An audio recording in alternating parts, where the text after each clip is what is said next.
Good morning. Welcome to the Cam and Joe Show. My name is Joe Steele with my good friend. What's up, big dog? How are you, man? Oh, so good. So good, it's Good Friday. I'm 35 tomorrow. You are. Is today the 29th? It is. Today is the 29th. Bro. March 30th. What? Happy birthday, big Thanks, dog. man. Happy birthday eve. Let's go. You know how it is. When you get older, you just go, this month is my birthday. And Yeah, then it's you my birthday month. slowly get meals at different places. You're like, no. It's my I'm gonna birthday month. spread it out. It's my birthday season. Yes. 364 days of the year, my birthday season. Yeah. And then one of them. And then Christmas. And one of them the day. One of them the day. So the candles. So after our last couple podcasts, we had somebody reach out to us to talk with us, and her name is Jenna McKay. Now, I don't know too much about her, but I am super excited to have her on. A little bit of a serious subject matter topic this morning, but I think it's super important to talk about. Yeah. And I think it'll be really stinking cool. Yeah. Jenna, how are you? Hi, good. Thanks for having me. Absolutely. Thank you for making time for it this morning. And yeah, I mean, we can jump right in. Today's going to be a heavier topic, and we've talked about heavy topics. I mean, we've talked about suicide, we've talked about mental health, we've talked about the nuance of when you're going through something, feeling like you're on an island and feeling like you're all alone if you don't have the support system, so on and so forth. But today we're gonna be talking about an extremely heavy topic in sex trade and sex trafficking and all that comes with it. And I don't even want to lead with questions. I want you to just have the floor, educate us, educate Joe and myself, and educate the listeners on, I mean, how real it still is in 2024. Yeah, I mean, it's one of the fastest growing crimes, second to the drug trade, probably surpassing it. If you go to polarisproject.org, they have all the stats and you can kind of see, but it's underreported too. So, I mean, as big as it is, we don't even necessarily know how big. But I mean, people often think of trafficking while it happens all around the world. They think it only happens in other countries, not here domestically. Yeah. And the thing is, the way it looks, it's not like the movie Taken. If you ask most trafficking survivors in America, there can be similarities, but it's not like you're pulled out from under a bed and sold on a boat for $1 million with a dad with a special set of skills. I would say Liam Hemsworth is not. He's not coming, even though my dad would disagree with you. I know I would, but the way it looks in Marysville will look different in Sacramento, San Francisco, New York, and then to other countries. And it's the way that the culture of the community is and the vulnerabilities of a community and then the vulnerabilities of each individual that a trafficker will target. So, and specifically just so people know that trafficking, and I'll just add this too, is people really think, I mean, when I go into classrooms and talk to kids, they go, I already know what they're going to say, but I ask them to kind of point at something out that when you hear human trafficking, what comes to mind? And they all say, a white van with a scary guy that kidnaps you off to the street. Well, I mean, the reality is, as awful as that is, that has been delayed. Like, it's been diluted because, I mean, comedy. I've made jokes like that. Like, how'd you find your wife? Well, I was sitting outside with that. It's not a good joke to say in any way, shape, or form, especially with the subject matter we're in. But it has been diluted. Wow, Joe. Wow. Just kidding. Well, thanks, man. I appreciate it. But it has been diluted to such a degree, like you said, and it is never how it seems. And it's not taken seriously enough. I mean, when we're right now. I mean, I wanna. You have the floor, girl. Go for it. Yeah. So I mean, and according to the FBI, it's less than 1% are quiet. You, Joe, are kidnapped for the purpose of trafficking. Less than 1%. Yes. So it's kidnapped really through force, fraud, and coercion. Wow. Got it. And wow. Less than 1%. That's crazy. Is through kidnapping, actual abduction, kidnapping, which means 98 to 99% is through like slow overtime coercion. Yes. And the bringing into the fold. Right. What we often see is like a trafficker will approach a girl online. Yeah. She has a ton of different vulnerabilities. He'll spot that, use that against her, kind of groom her, which is, gain her trust. Usually it becomes a boyfriend figure, which is a Romeo pimp. Sure. And then lures her away and then starts the brainwashing and coercing and getting her into the life. And is that through, and every experience is different. odds are, is it through the utilization of like the introduction of drugs and like narcotics? So the girl is just kind of like out of it. Mm-hmm. That does happen. It's not every case. Got it. And I mean, that's the thing. It's like every case is different. Even Sure. though there's a lot of similarities. There's a lot of, it's not talked about enough in familial trafficking. Yeah. Where somebody that's related to the victim is selling them. I just finished an insurance. So here working around kids, I had to take the, I call it the Don't Touch Children seminar. You have to sit there and you watch, and it's 3 hour long about here's the laws, here's the policies, here's the thing. And they brought up a stat I didn't know. 90% of child abductions come from somebody that the person knows, the family knows. It's never just a random stranger. Stranger danger is actually farthest from the truth. Most strangers are like, yeah, I'm going to kind of stay away from that because I don't know them. If you see somebody who's strange coming in to talk to your kids, you're not going to be like, hey, man, leave them alone, right? Yeah. If you see uncle or cousin or somebody that you just don't know that is trying to get through, get your permission. Yeah. So they refer to you as the gatekeeper. You're the gatekeeper. And if they can get permission from the gatekeeper, at that point, they feel it's acceptable to do what they're doing because they have your blessing, even though you don't agree with it. And most of the time that leads to the victims getting blamed for going, no, he did this. No, he didn't. He would never do that. I've known him for so long. He would never do that. Yeah. Which is why you get a lot of victims don't speak out because they get gaslit. Yeah. Because the person that should be defending them has already been brainwashed. Yeah. And then that's what predators will want to do is they want kids, so they're going to go to places where they have access to them, be it their coach, their teacher, a family friend, wherever they can gain their trust and build a relationship. That's crazy. Tell us more about your, and again, as far as I say this to a lot of guests because we just want to be respectful. Mm-hmm. Tell us more about your personal story and experience with it, if you don't mind. Yeah. And to the degree in which you're comfortable. Yeah, for sure. I mean, I wasn't a kid that was necessarily high risk to being trafficked. I grew up in Southern California. I went to a private Christian school. 2 parents at home, 2 big sisters. I was headed to play college volleyball. I'd been training hard since I was 12 to follow in one of my big sister's footsteps and get a scholarship. And 12 years old, I could see where my life was headed. And same thing with my trafficker. He wasn't somebody he'd picture to become a trafficker. He had a stepdad that was a pastor and a chief in the Navy, a mom that was a successful business owner in the community. And this is something he learned. And we met in school. And he wasn't already a trafficker that Got it. Yeah. This is something he learned through other criminal activity and that path he went down. And I was lured out of high school, threw away my scholarships, and moved in with him. And he married me, which when I share my story, like in a speech, I never refer to him as my husband. That's giving him way too much credit. He was my trafficker. That's just another tactic he used to keep me there. Sure. Absolutely. And he learned through all the other criminal activity that he was involved in that he could make a lot of money by selling me. And I wasn't taking other states, other counties, other countries. I was literally 10 minutes from my private school that I grew up in an apartment. And that's where he sold me out of. And that happened over the course of a year.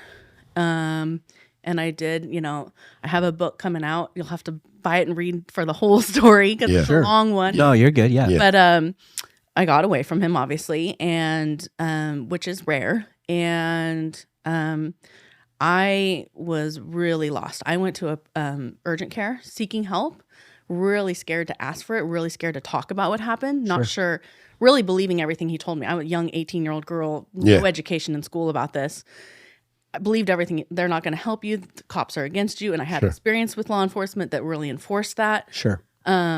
Which is why I love training law enforcement now. Like the things that this is what to look for. This is the damage you caused that kept me from speaking. And then also this is how they helped, like positives and the negatives and how we can learn from that. Yeah. Wow. But I was 100 pounds. I had a branding from him, which is what tattoo traffickers put on their victims to take ownership. Various stages of bruising, hair falling, all these signs of not just somebody that had been trafficked, but who had been through serious trauma. Yeah.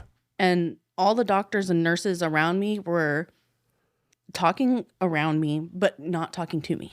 There was a lot of assumptions and judgments, and I could feel that as like sitting there, and they let me go.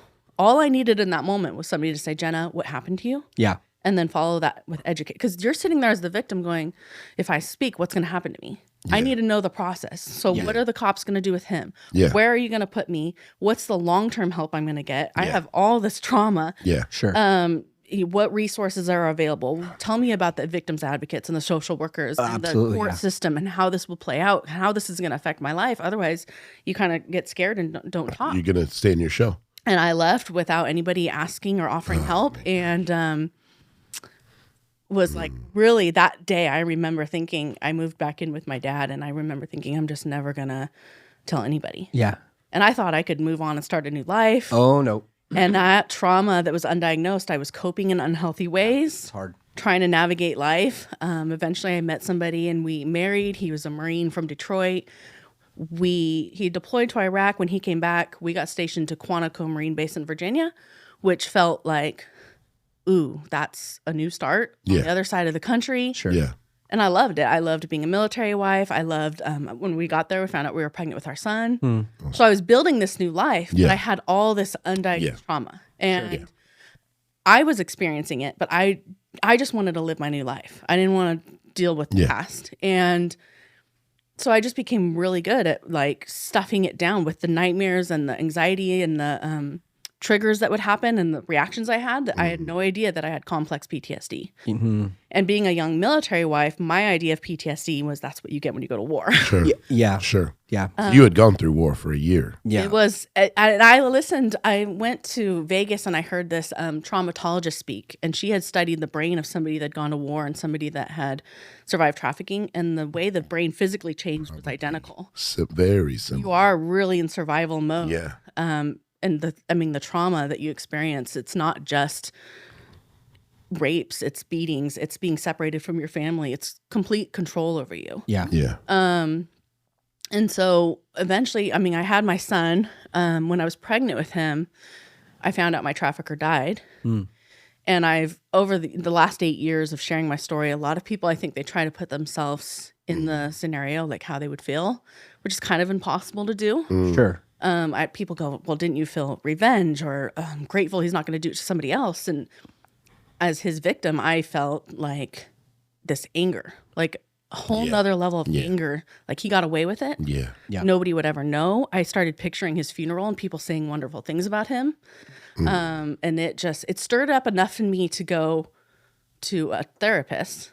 But I stuck with that same old story that I usually got away with, which was, when I was 18, I was married and I was with an abusive man, which people go, okay, some domestic violence. Just, you don't want to say regular abuse, but okay, trauma, therapy, abuse, okay. Yeah. Without you getting into it, you and the therapist scratching the surface, maybe feels a little bit good, but you're not really getting down into the roots and you're not being transparent. Yeah. It was like this. I was going to say, did he see you? Ultimately, from my experience of dealing with people in different trauma states, you can see it.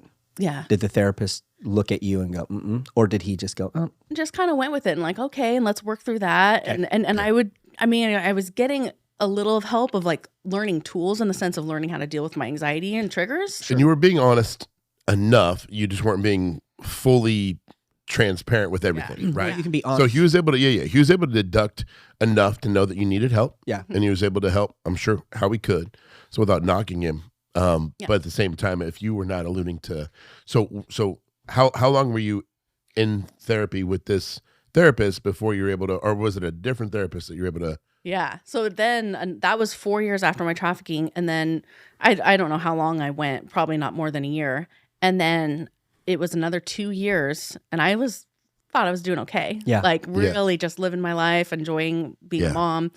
And I went to a routine doctor's appointment and had a panic attack during a pelvic exam, which I always did, but nobody ever said anything. And this doctor was different. She pulled me in her office after and she said, Jenna, have you ever been sexually abused? And I was like Like, how does she know? How does she Uncovering know? the secret. Yeah.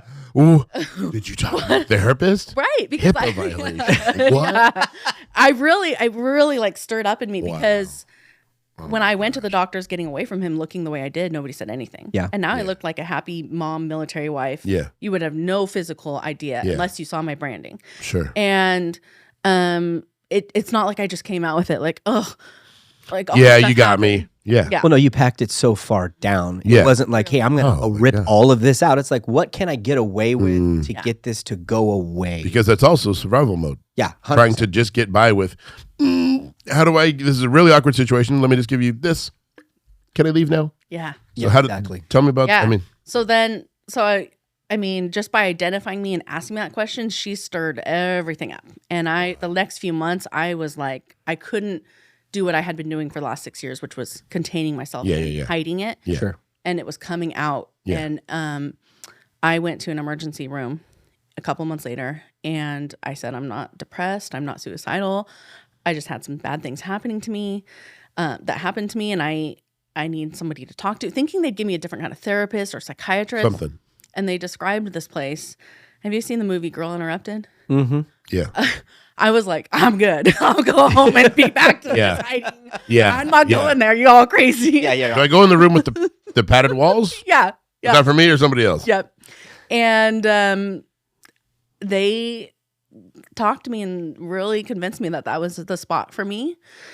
And I signed the papers. Yeah. And agreed to go. And then my husband and my son, who was 2 at the time, were there. And I remember, this is just, I always share this in a speech. The next thing they did was they brought in this gurney and they laid me on it and strapped me down.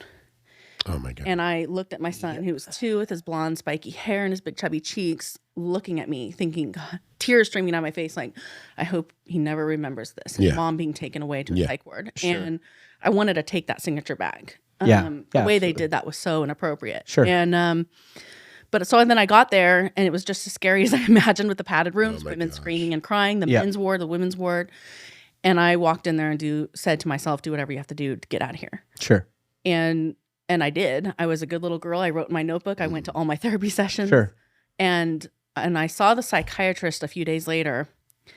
And I remember, he had thick gray hair that's parted on the side, this big pointy nose, tassels on his shoes. I remember all these details about him to this day. Mm-hmm. And the reason I do is because I sat there studying him like, are you the person that's going to help me? Yeah.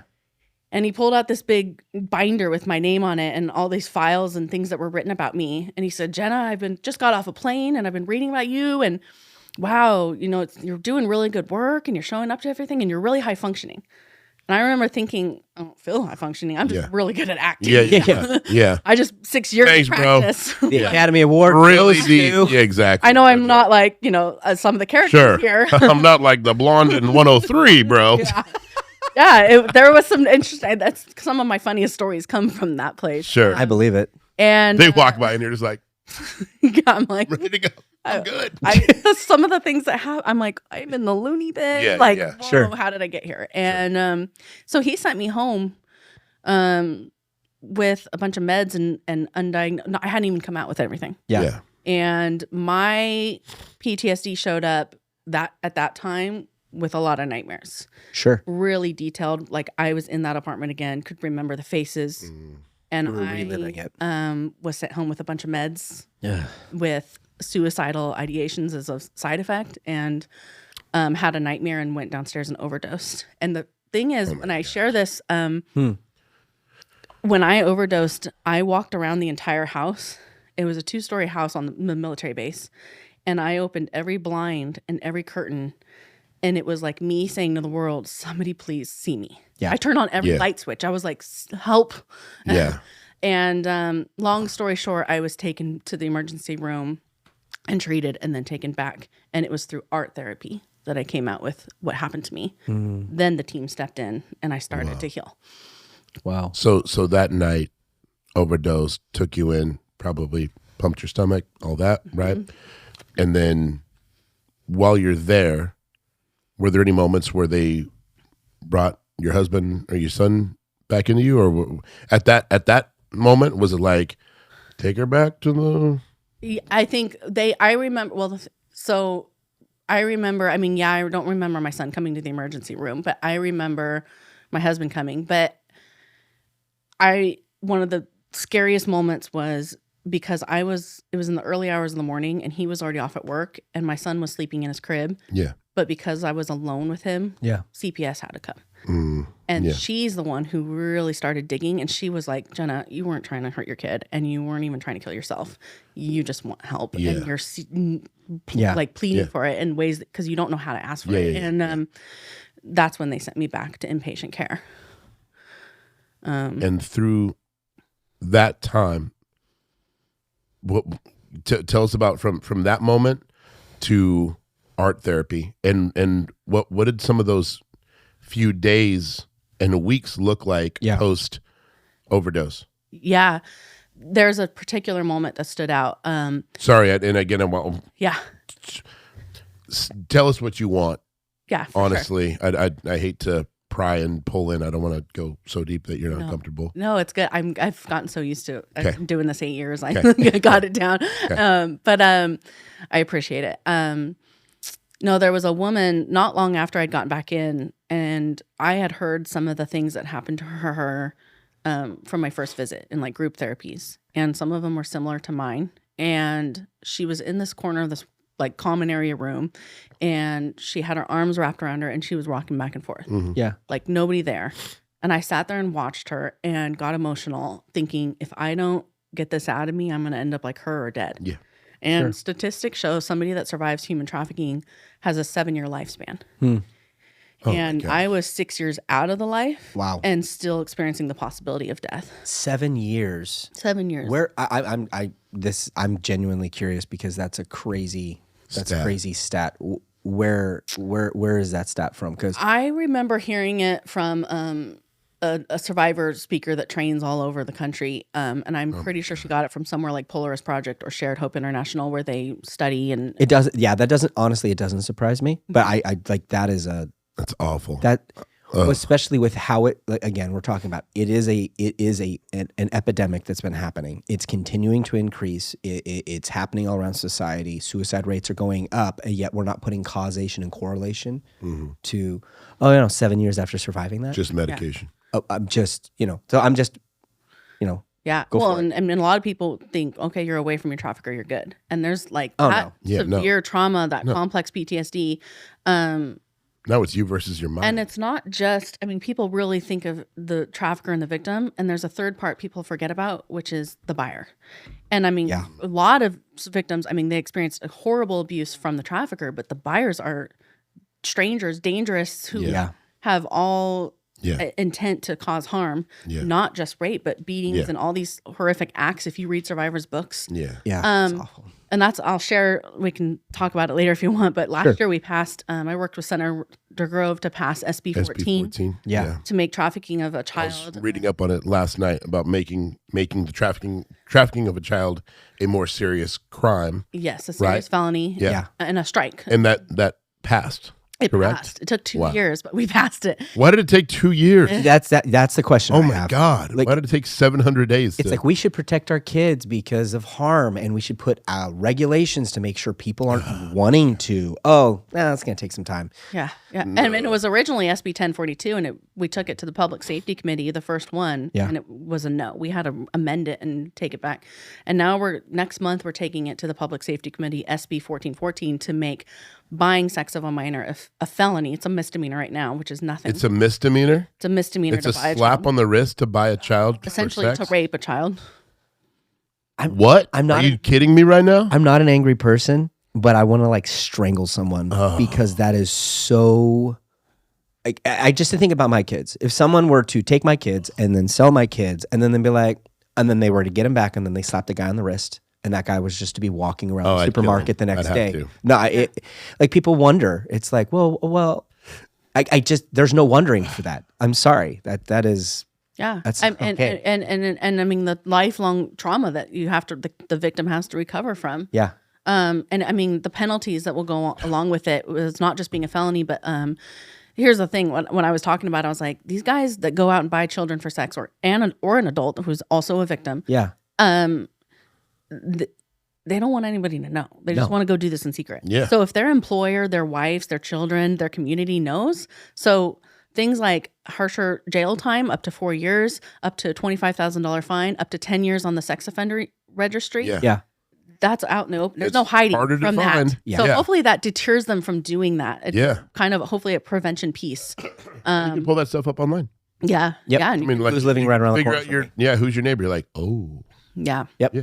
I have buyers actually that do that when they're looking at different parts of town to live into, and they're like, oh, that house is really nice, and then like the wife is in the office like, no, not that one. And they'll turn around the screen. There's like red dot. You're like, wow. Well, have you noticed? So that's an actual thing. That's on people's minds. Well, you notice that houses by schools are actually more expensive. Because if you are a sex offender, you cannot be with it. Was it 10 miles? I'm not. No, it's sure. not 10 miles, but I think it's like pretty certain, close. a certain it's proxy. a distance. Yeah. Right. It's a huge distance. So a lot of houses people will buy next to schools, going, well, I don't have to worry about that being an issue. Right. It's another factor. Yeah, for sure. Yeah. So I mean, you know, that's something people can go to, like the Jenna McKay Foundation Facebook page, and they can sign a petition, which will help when we take it. Yeah. To the senators and show them that the public cares. Yeah. Absolutely. But yeah, I don't really remember where I was at in my story, but I had to share that little demand. Oh no, I appreciate that. You were at the art piece. You're going through. Yeah. We were talking about the piece of time. Thank you, Joe.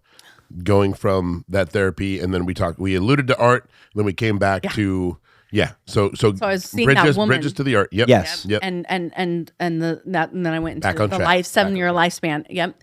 Thank you. And so the next therapy that day was art therapy, and I remember we were mixed, the men's ward and the women's ward. So there was a lot of us there, and she said, "Take out your paper and draw what you're afraid of." And then when we did that, she said, "Okay, you can put it back in your binders and keep it for yourself, or if anybody wants to, they can stand up and share." And I'm quite the artist with my stick figure men. Yeah. I drew stick figure men, and I stood up with my piece of paper, and I said, when I was 18, I was married to a man who had men come to our apartment, and they raped me, and they gave him money for that. And I don't know what that means. I'm just afraid of men.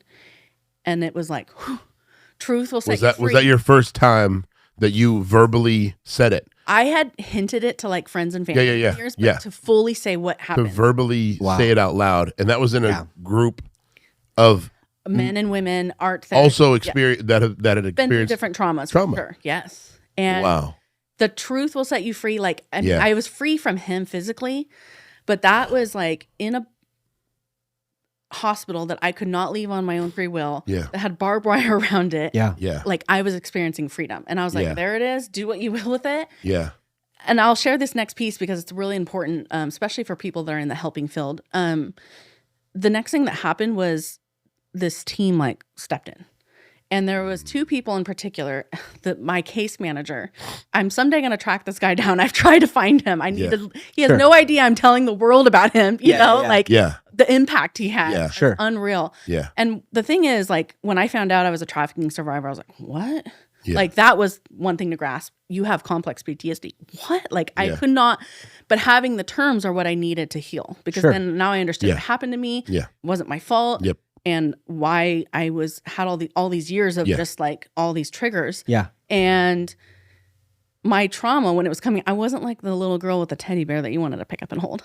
Right? Like my trauma, I was 18-year-old, angry, rebellious, pissed off Jenna again. Yeah. I was so angry that he did that. He trafficked me and he's dead and I got away with this thing and I'm living with all this. I'm away from my baby. Yeah. And years later, it's still affecting me in this way. And so I would walk into my case manager. He was this little redhead guy, and his office was full of all these degrees that were framed all over the walls. And I'd cuss and yell, and I'd say, "You don't know how bad it was, and you have no idea how to help me. I'm going to be just like her. I'm going to be stuck here. I'm going to lose my husband, my kid, and this is where I'm going to be."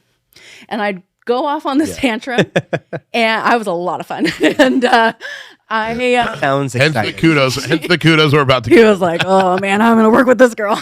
But hold on, I gotta go. I got Jen in here again. Yeah, she's on one. She's ranting. Yeah, okay. I'll call you back. If you hear the picture, she's throwing a fit. That was my degree. That was my master's. That was my undergrad. Degree. I was totally like that, and so pissed. And but the thing is, the whole time I was going off on these rants, and I do it all the time. Anytime I walked in his office, and I was looking at him out of the corner of my eye, watching him, and I was looking for any sign that he was judging me. Because if he was judging me, he definitely wasn't going to help me. Yeah. Because I had been through all this, and how dare you? Yeah. Sure. And I never, his body language, his face, his mannerisms, the way he talked, calm, all I felt from him was genuine compassion and concern and care about me as a human being, not just a checklist. What was his name? I can't remember. No? Oh, no. I know. I got to find this guy. I'm like, he can't Google redhead from Virginia. Redheaded therapist, Virginia. Actually, you can. I mean, let's go. How many are there? I have tried. I've like looked on the hospital's website. I'm like, 2012, October. The case manager. Do you remember any of the universities that? Well, it was Mary Washington Hospital. It was right in there. Stafford and it was in Fredericksburg, Virginia. There's got to be a way. I'm sure I can track him down eventually. Yeah, and if you don't find him, he'll find you as soon as the book comes out and gets all this cloud. He's gonna be like, "Wait," he's gonna read it like, "I think that's me." Yeah. Wait, who's this actor playing in a movie? Exactly. Wow, an uncanny resemblance. Worth all those moments with her. Now he has PTSD because he's like, "Oh my God, this feels so real." I couldn't have been that bad, but I was a tough one. Oh man, but that's what I felt from him. Yeah. And so it wasn't like the first time He was genuine. like, yes, help me. Yeah. But over time, he earned my trust. Yep. And not just my trust, but my respect. Yeah. And then when he said, "Jen, I want to make a plan with you," I wanted to make a plan with him. Yeah. I wanted his help, and he really helped me. That's incredible. Awesome. So you were able to, with that group of people and the stick figures that you drew, that was the realization of what you and the transparency realized this, and the same thing you were seeking that day was you at midnight overdosing, opening up all the blinds. Mm-hmm. Yep. It was someone see me, lights are on, blinds are open, someone freaking see me in this. And you're able to experience that with other people that experience a similar trauma. Right. What an incredible part of your story. And also being in a place like that, there's no hiding. You can't be like, "Hey, how are you today?" "Good." No, you're in the psychiatric hospital. Like, we're all here. I hate to jump in. You're not good. You want to try again? You're like, nah, all right. Like how we all do out in the public. We're all, "Okay, I'm okay." Yeah, everything's fine. No, it's not. There's that no wall's hiding padded, here. We're Jenna. all in here. That wall's padded. You're not okay.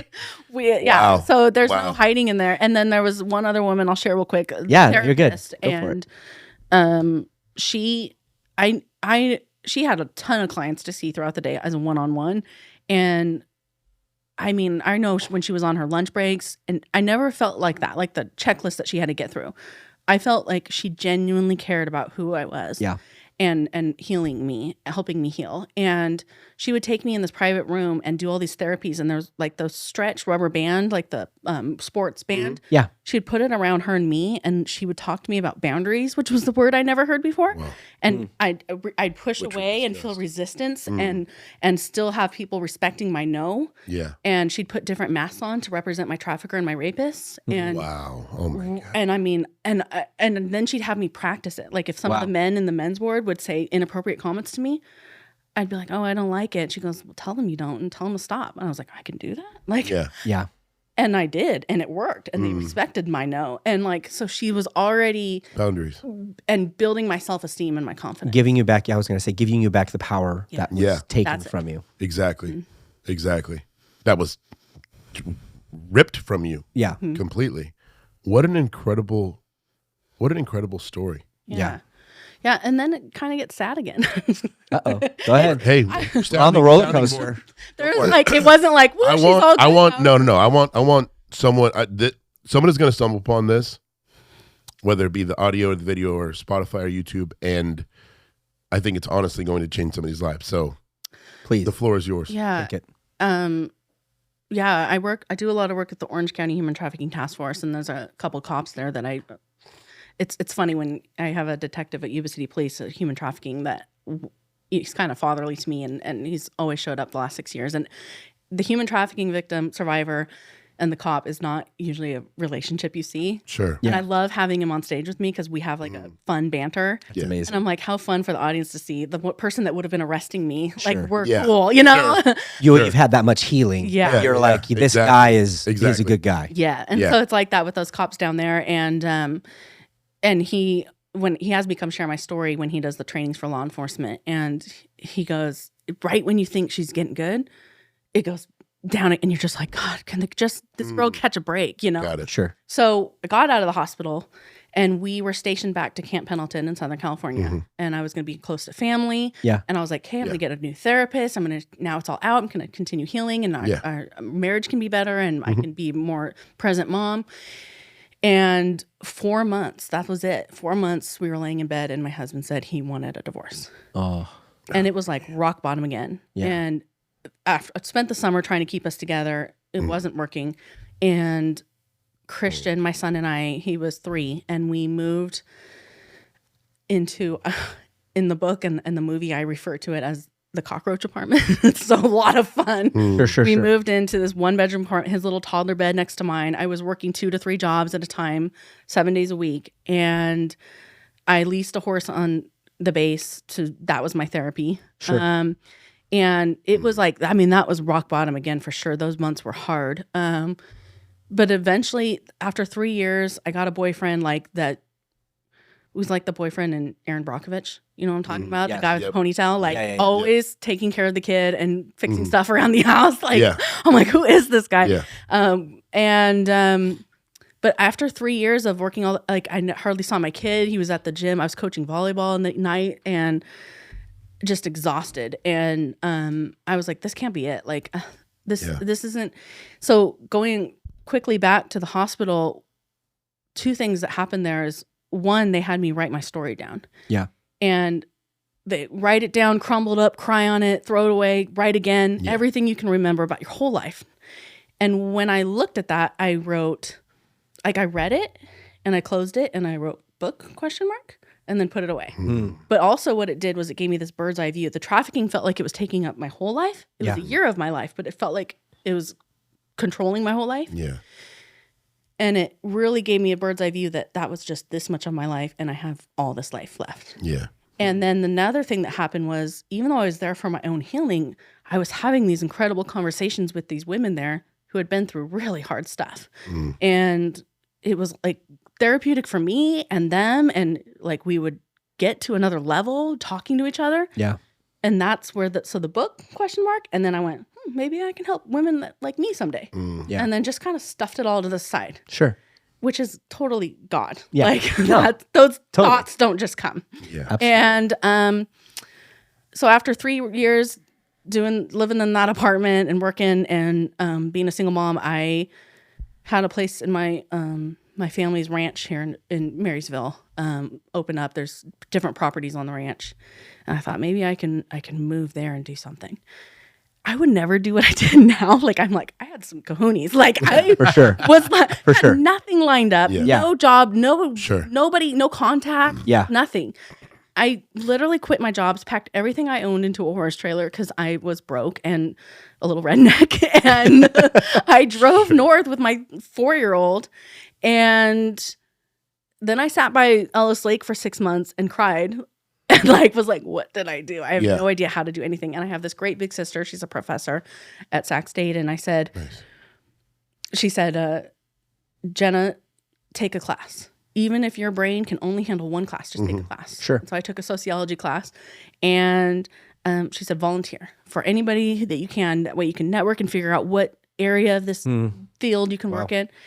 And I started speaking. And then when I wasn't speaking, I was being a mom and cleaning toilets and horse stalls on this to get the gas money to get to the speech. Yeah.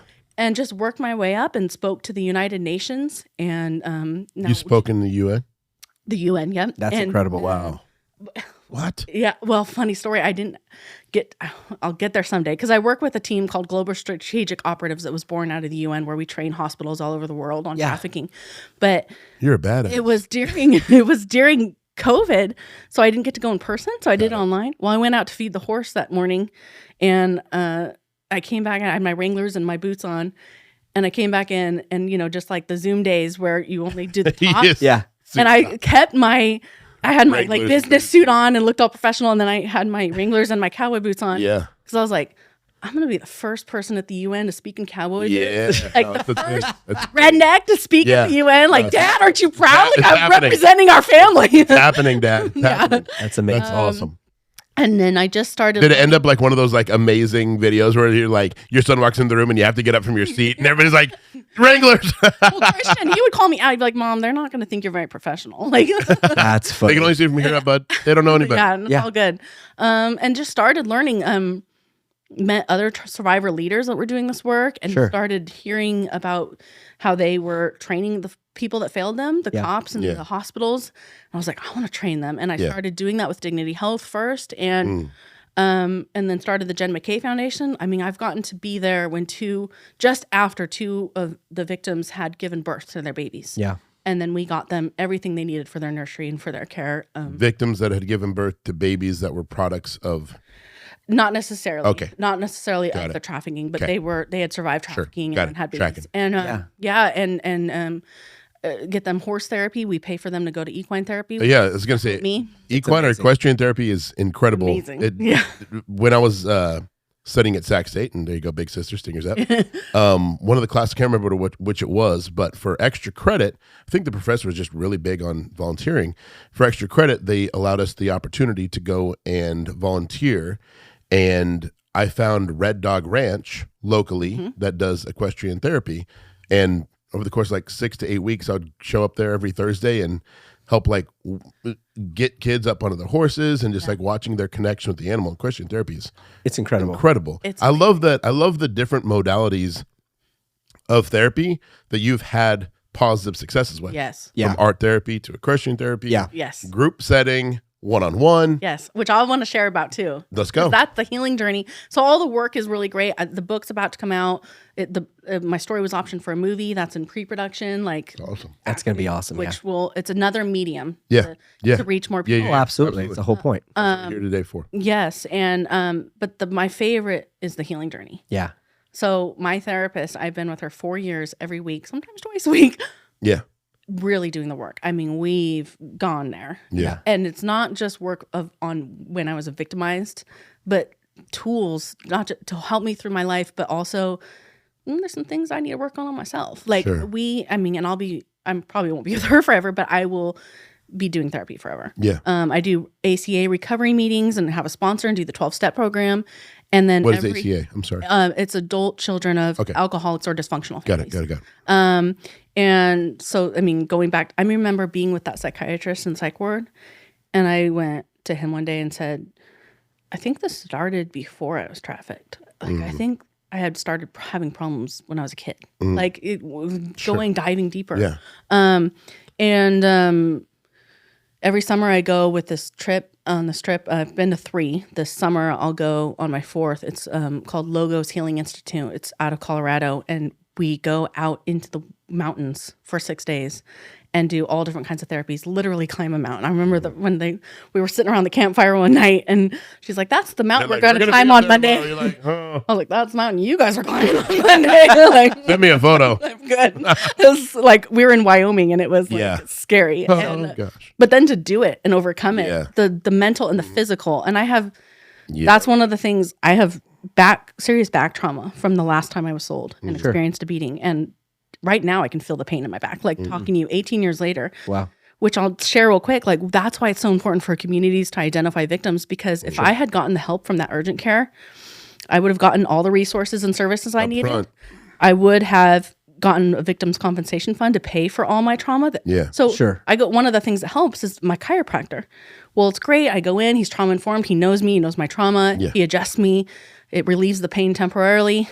Problem is, I walk around the corner and I take out my wallet with my personal money and I pay for what my trafficker and rapist did to me. And what that just pisses you off. Oh, no, for sure. No victim should have to pay for what was the crimes that were done. So we have to, that goes back to the identifying. But so I do the wilderness trips. There's no cell service. I'm totally present in my healing. Yeah. I wrote an article about it. And then I went to an ashram and I learned how to meditate from monks, Nice. Which was a practice. I mean, to talk about being fully present, like all, like totally like Eat, Pray, Love, like Julia Roberts. Yeah. It's only been 2 minutes. Like thinking about my ex-boyfriend. I'm like, what? How do I get into myself? Yeah. And it's a practice that I still use. I wish I could say daily, but weekly, because my trauma is not just in my mind; it's in my nervous system. Sure. And so when I experience the trigger, my whole body's tightened up. Yeah. It makes my back hurt worse. And so all these healings that I just will forever do. And that led to truly, took years, but to forgiving my trafficker and my rapist, which is another level of freedom. Oh, no, absolutely. I look at this on and I worked in the medical field for a bit, and this is something that's hitting me hard is you get into it and you get into the grind and you just do your day to day. And every day it's another person, it's another sick person, it's another hurting person, it's another surgery, it's another procedure, it's another emergency room, it's another whatever. And it just becomes so mundane. And I remember just thinking back on it, how many times there's that I could have been more kind, or I what didn't I see, or what could have happened, or what could I have prevented? And hearing your story, all it does is just go, wow. There's so much on diligence and being in the moment. Yeah. Right. As soon as your job, especially if you're serving people, as soon as your job just becomes your job, and you're like, I'm just going to get through it. It's fine. You lose people like you. Yeah. There's so many people have gone through what you've gone through and don't have the ability, and people aren't actually seeing it. So what you're doing is so powerful. But being in it, I can tell you on the opposite side. Yeah. Being like, man, it's another hurt person. It's another broken person.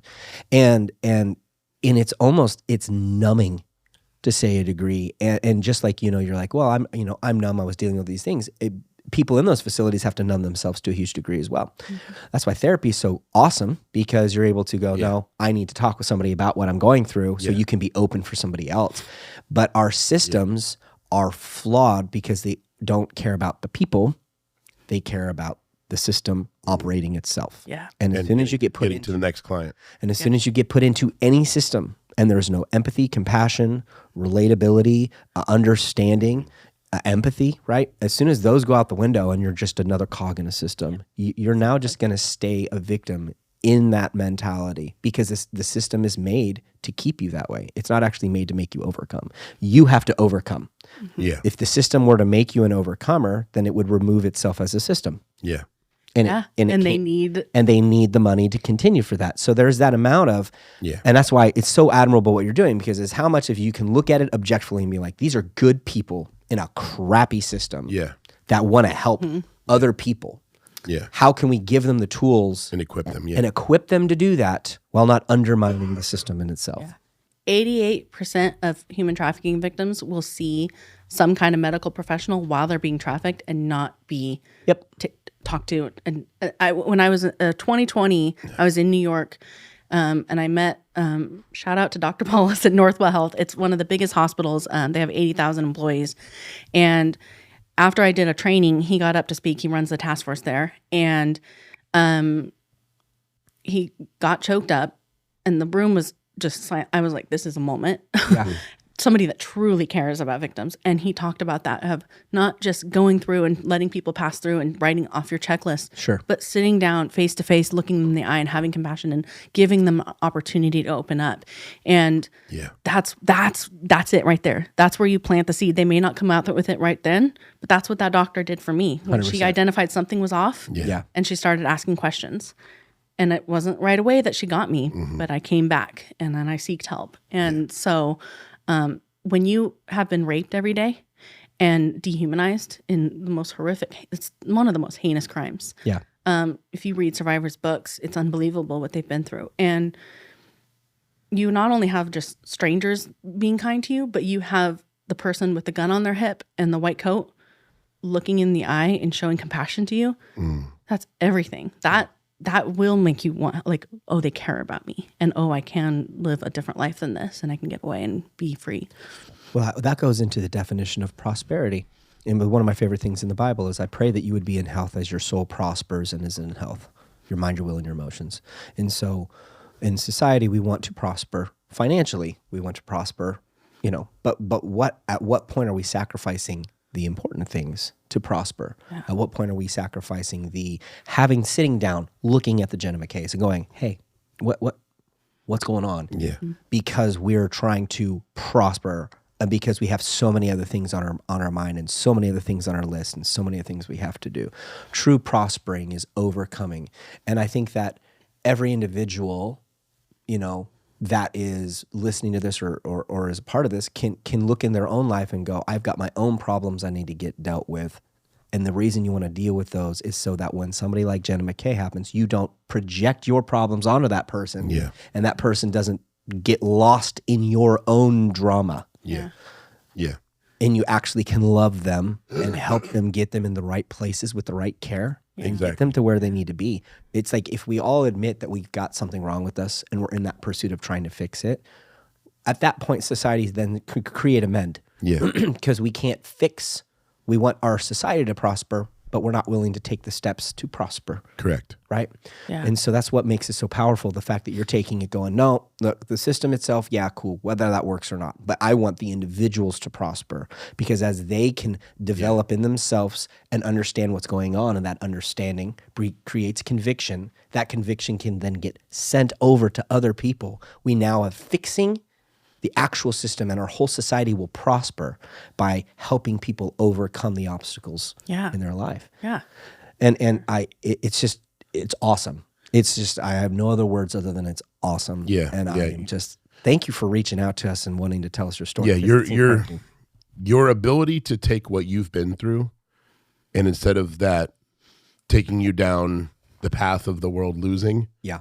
Jenna, and to flip it on its ear and say, you know what? I'm going to take that evil and I'm going to use it for good. The amount of people that you've already impacted and your ability to meet people where they're at,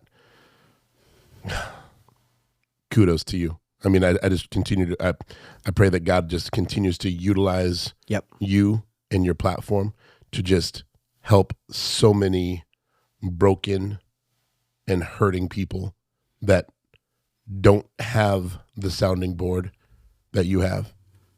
Yeah. And the hope is that this right now, I mean, this is why we're here this morning. Yeah. Is to bring more education and exposure to it.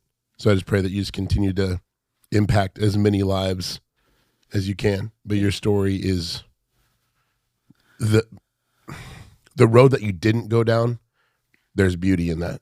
Yeah. There's so much beauty in that. Your story is heartbreaking and awful and tragic and beautiful in that you didn't go that little bit of a further step, because we would have lost just a beautiful person and a beautiful soul.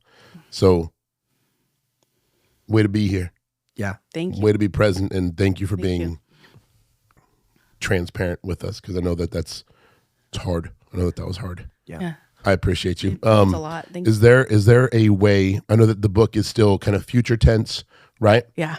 For the listeners and for the viewers and those watching, how does somebody get on the wait list for that book, or how do they kind of dig in a little bit deeper and kind of get to know you a little bit more? Yeah. If you go to JennaMcKay.com, McKay with an E at the end, you can find a lot of information there. You can contact me through there. You can see updates. You can also go to the Jenna McKay Foundation Facebook page. Last year, we put on 3 community events open to the public. Not everything's open to the public. So when you see those, that's how you can make a difference. Come learn. Yeah, Absolutely. And I just want to say I appreciate that so much. It means a lot, as you know, to me now as a professional and as a survivor, but to 18-year-old Jenna, to hear that, it means so much. And I'm truly grateful. The people that I get to work with across the country, some of the most amazing people who are genuinely caring about people and just want to help make an impact, whether it's the doctor, the cop, the legislator, the district attorney, like all these people. The thing is, I didn't get the resources then. I didn't get the cop and all those people then, but I get to work with them now. Yeah. And that it feels like it's another level of healing. Yeah, Absolutely. And when I get to see a victim go from what she's been through to sitting on a horse with her arms wide, like smiling, like, whoa, Yeah. you know, like in the car, like, Yeah. but I mean, and just to getting to be the person that she was meant to be before this trauma interrupted her life. Yeah, absolutely. And finding the goals and who she wants to be in the world. And she deserves that. And just honored to do this work and felt called to do it. I wouldn't have moved here in the horse trailer if I didn't. And, just happy to, and thank you for the platforms like this to reach more people. Thank you for being here. And the coffee that made me like really energized. I'm ready to really get some work done. Steelhouse Coffee. Energizing everyone. I appreciate you. Thank you for being here. It means a lot. Appreciate you. Thank you for checking out the Cam and Joe Show. If you guys are liking our content so far, you can follow us on Facebook and Instagram. You can also listen to us on Spotify.